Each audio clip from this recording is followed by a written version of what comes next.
Hello good morning everyone अनि welcome to my new vlog. अनि आजको भ्लगमा तपाईँलाई स्वागत छ। यहाँ चाहिँ आज चाहिँ मौसम एकदम चिल छ, एकदम चिसो। यता चाहिँ हुनुहुन्छ हाम्रो कुमार सर, मामा, हाम्रो निरज दाई। हेलो। ए ल अब हामी चाहिँ यहाँ यसो ढेँडो खानु पर्यो भनेर होइन, यहाँ चाहिँ आफ्नै करेसाबारीमा फलेको लोकल टमाटर टिप्न जाँदैछु म। यहाँ दाइले भिडियो बनाउनुहुन्छ। अब यहाँ जङ्गलै जङ्गल छ, पुरै फार्नुपर्छ। यस्तो जङ्गल छ, यो जङ्गल फाएर यहाँ चाहिँ लोकल टमाटर लास्टै फले है। ल यो चाहिँ अब हामी टिपेर टक्क चटनी बनाएर कोदो उडेर खाने आज प्लान छ। मौसम पनि चिसो छ है गुल्मी तमासमा।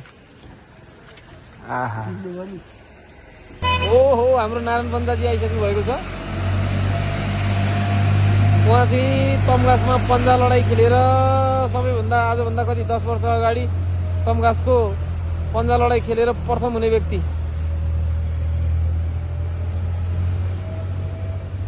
के भन्नु छ हजुरलाई? हजुर भन्नुहोस्, के बारेमा बोलाउनु भयो? हेर्नुहोस् न हाम्रो खेतीपाती कस्तो छ, लोकल टमाटर। सबैलाई नमस्कार, म नारायण श्रेष्ठ उर्फ नारायण पन्जा, ब्याडमिन्टन अम्पायर पनि पश्चिमा अञ्चलको। अनि उहाँले टमाटर लाउनु भएको म एकदम धेरै खुसी छु, किनभने अर्ग्यानिक हो, यो स्वास्थ्यको लागि एकदम फलदायक राम्रो चिज हो। यो खानुहोस् हजुरहरू पनि। अनि यो अरूभन्दा मिठो पनि तिखर पनि हुन्छ। यसमा राख्नुहोस् चटनी बनाउनुहोस् अथवा तपाईँ तरकारी राख्नु, very tasty, very nice. Thank you, all the best.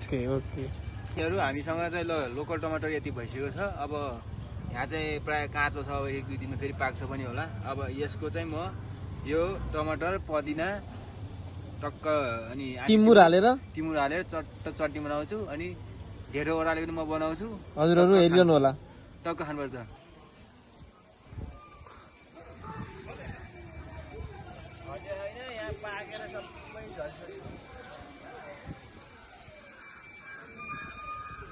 SIM SIM SIM SIM पानी परेको छ।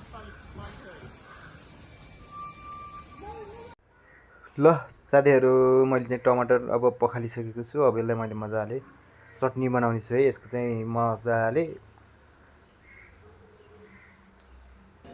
टमाटर रेडी भयो, यसमा पुदिना पनि रेडी भइसकेको छ। यता हाम्रो मासु पनि आइसकेको छ। ल मस्त लगाएर खसीको मासु मैले मजाले भुटेर यसलाई टक्क ग्रेभी बनाउने छु। यता प्याज टमाटर पनि रेडी भइसकेको छ।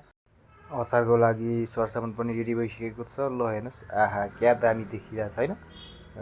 केटीमु टक्क टमाटर पुदिना लसुन टक्क है। आहा यता चाहिँ हाम्रो मरमसला रेडी भइसकेको छ। तरकारीको लागि चाहिँ यो मसला हो है। ल हेर्नुहोस्, यस्तरी मजाले कुकरमा भुटभाट गरेँ मजाले। त्यसपछि मैले यसलाई सिटी लगाइदिएको छु। मजाले सिटी लाग्दैछ। यस्तो 4-5 सिटी लागेपछि मासु पनि मस्त हुनेछ, खानै बेग्लै हुनेछ। त्यसपछि हाम्रो यता फेरि बान रेडी भइसकेको छ।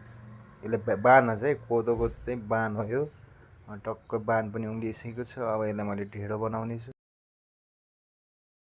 ढेँडो पनि हाम्रो पाक्दैछ मजाले। यता तरकारी रेडी भइसकेको छ। ल हेर्नुहोस्, ढेँडो पनि लगभग रेडी भयो।